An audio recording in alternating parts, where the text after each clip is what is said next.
புரட்சித் தலைவர் எம்ஜிஆர், புரட்சித் தலைவர் அம்மா அவருடைய நல்லாசியுடன் கழகத்துடைய பொதுச் செயலாளர், முன்னாள் முதலமைச்சர், வருங்கால முதலமைச்சர் எடப்பாடியார் ஆணையின்படி கோவை மாவட்டத்திலே கோவை மாநகர், கோவை புறநகர் வடக்கு, கோவை புறநகர் தெற்கு 3 மாவட்டங்களுடைய செயல் வீரர் கூட்டம் இன்றைக்கு சிறப்பான முறையில் நடைபெற்றது. அதே போல இதில் பேசுவதற்கு முன்னால் இன்றைக்கு நெசவாளர் தின வாழ்த்துக்களை இந்த கூட்டத்தின் வாயிலாக தெரிவித்துக் கொள்கிறோம். நெசவாளர்களுக்கு புரட்சித் தலைவர் அம்மா அவர்களும் எடப்பாடியார் அவர்கள் தான் அதிகமான திட்டங்கள் தந்தார்கள். இன்னைக்கு பவர்லூம் உட்பட அத்தனை பேருக்கும் ஃபர்ஸ்ட் 100 யூனிட் விலையில்லா மின்சாரம், அதுக்கு பின்னால் 200 யூனிட் விலையில்லாத மின்சாரம், அதே போல 365 சதுரடியிலே நெசவாளருக்கு இலவச வீடுகள் புரட்சித் அம்மா அவர்களும் எடப்பாடி அவர்களும் தந்தார்கள். தொடர்ந்து நெசவாளர்களுக்காக அத்தனை திட்டங்களும் கொடுத்தது அம்மாவுடைய ஆட்சி, எடப்பாடியார் அவர்களும் என்று தெரிவித்துக் கொண்டு அவர்களுக்கு வாழ்த்துக்களையும் தெரிவித்துக் கொண்டு இன்றைக்கு உறுப்பினர் கார்டுகள் விநியோகம் செய்ய இந்த கூட்டத்தில் முக்கிய முடிவெடுத்து அனைத்து உறுப்பினர்களுக்கு நேரடியாக கொண்டு போய் சேர்க்க இந்த கூட்டத்தில் முடிவெடுக்கப்பட்டு கார்டுகள் வழங்கப்பட்டது. அதே போல இன்றைக்கு கோவை மாவட்டத்தில்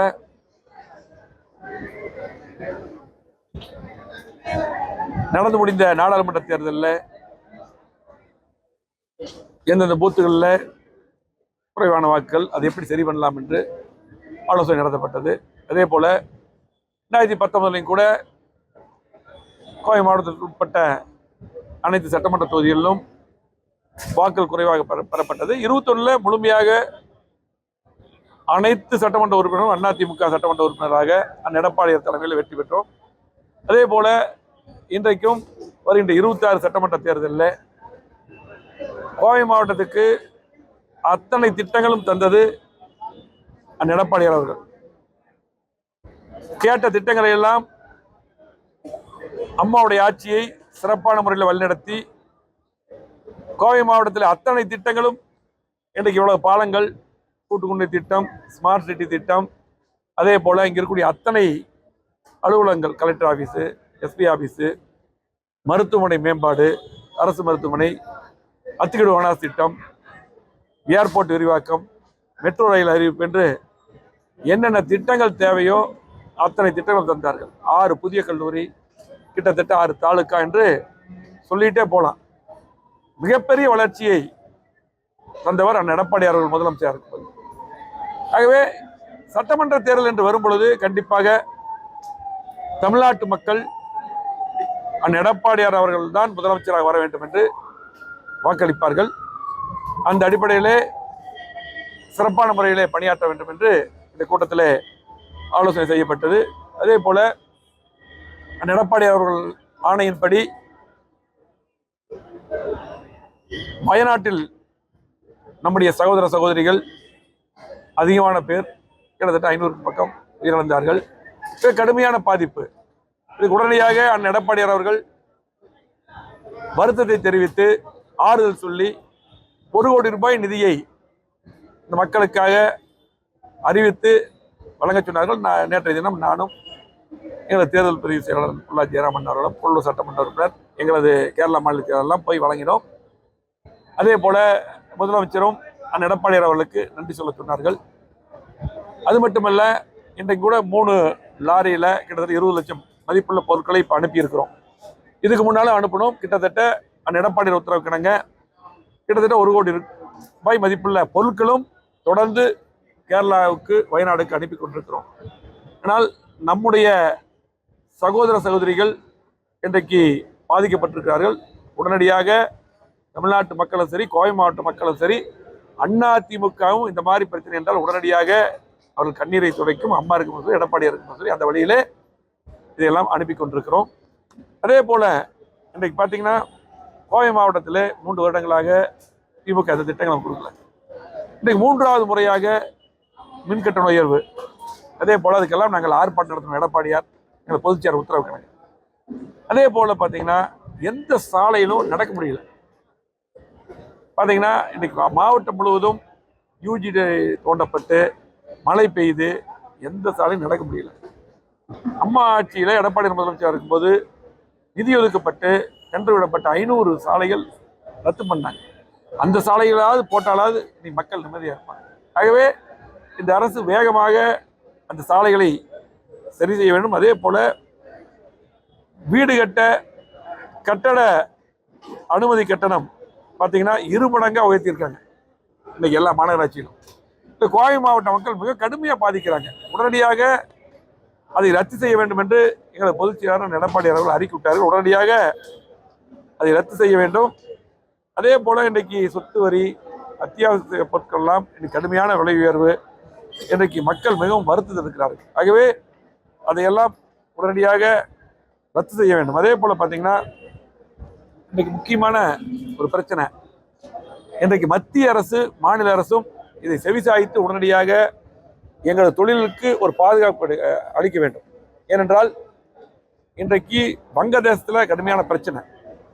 இன்றைக்கு அங்கே முழுமையாக கொலாஸ் ஆகி ஒரு மாதிரி சூழ்நிலை இருக்குது. திருப்பூர் இருக்கிற நிறைய ஃபேக்ட்ரிகள் அங்கே வங்கதேசத்துக்கு போச்சு. இன்னைக்கு அது பூரா இன்னைக்கு வேற மாதிரி சூழ்நிலை இருக்குது. உடனடியாக திருப்பூருக்கு உடனடியாக வட்டி இல்லாத கடன் வழங்கி அவர்களுக்கு என்னென்ன தேவையோ அந்த ஜவுளி உற்பத்தியாளர்களுக்கு, மணின் உற்பத்தியாளர்களுக்கு உடனடியாக மத்திய அரசு மாநில அரசு தலையிட்டு உடனடியாக வழங்க வேண்டும், கடன் வழங்க வேண்டும். அவருக்கு என்னென்ன தேவையோ அதை பூர்த்தி செய்து தர வேண்டும். இன்னைக்கு கோவை மாவட்டத்தில் பார்த்தீங்கன்னா மத்திய பிரதேச முதலமைச்சர் இங்கே ஒரு ஆபீஸே போட்டாங்க. நிறைய தொழில்கள் அங்கே கொண்டு போறதுக்கு எல்லாம் முயற்சி பண்றாங்க. உடனடியாக அந்த மாநில அரசு அவங்களுக்கு தேவையான அந்த பீக்கவர் மின் கட்டணம், அதே போல இன்னைக்கு கடுமையான மின் கட்டண உயர்வு, டாக்ஸ், இது எல்லாமே வரி உயர்வு இதெல்லாம் குறைச்சி அவங்களுக்கு என்னென்ன சலுகையை செஞ்சு அந்த ஃபேக்டரி எல்லாம் வேற மாநிலத்துக்கு போகாமல் இங்கேயே கண்டினியூ பண்ணணும். அதே போல் வேற மாநிலத்திலிருந்து இங்கே எங்கள் கோயம்புத்தூர் பகுதிகள், தமிழ்நாட்டுக்கு திருப்பூர் பகுதிக்கெல்லாம் வர வேண்டும். குறிப்பாக இது சரியான சந்தர்ப்பம். இன்னைக்கு வங்காளதேசம் இருக்கக்கூடிய சூழ்நிலை, ஏன்னா இங்கிருந்து நிறைய ஃபேக்டரி அங்கே போச்சு. இன்னைக்கு அதெல்லாம் திரும்பவும் இன்னைக்கு திருப்பூருக்கு வர வேண்டும். ஆகவே 2 அரசுகளும் உடனடியாக நடவடிக்கை எடுக்க வேண்டும் என்று பத்திரிகை வாயிலாக கேட்டுக்கொள்கிறோம். ஆகவே இன்றைக்கு இருக்க சூழ்நிலையிலே தமிழ்நாட்டு மக்கள் கடுமையாக பாதிக்கப்பட்டிருக்கிறார். நாடாளுமன்ற தேர்தல் என்பது மத்தியிலே யார் வருவது என்பதற்காக நடக்கக்கூடிய தேர்தல். ஆனால் மாநிலத்தில் நடக்கக்கூடிய சட்டமன்ற தேர்தல், வருகின்ற சட்டமன்ற தேர்தலில் கண்டிப்பாக அம்மா அரசு எடப்பாடி திட்டங்களுக்காக கண்டிப்பாக அதிமுக ஆட்சி கண்டிப்பாக மலரும். ஆகவே வருகின்ற தேர்தலில் சிறப்பான முறையிலே எங்களது தொண்டர்கள் பணியாற்றுவதாக உத்தரவாதம் அளித்துக் கொண்டு சென்றிருக்கிறார்கள். அதே போல இந்த பிஏபி தண்ணீர் விடாமல் அப்படி நிறுத்தி வச்சிருக்காங்க. எல்லா பக்கம் மழை பெய்ஞ்சு நல்லா இருக்கு. உடனடியாக அந்த பிஏபி தண்ணீர் அந்த வாய்க்காலை திறந்து தண்ணீரும் வழங்க வேண்டும். ஏன்னா பார்த்தீங்கன்னா சூலூர் பகுதியினுடைய மக்கள் கோரிக்கை நம்முடைய சூலூர் சட்டமன்ற உறுப்பினரிடம் கோரிக்கை வைத்துள்ளார்கள், எங்களிடம் கோரிக்கை வைத்துள்ளார்கள். உடனடியாக அதை பார்த்தீங்கன்னா அந்த வாய்க்காலை திறந்து விட வேண்டும், தண்ணீர் தர வேண்டும். அதே போல அத்திக்கடை வளாக திட்டம் பார்த்தீங்கன்னா இன்னைக்கு இவ்வளவு மழை வந்துருச்சு.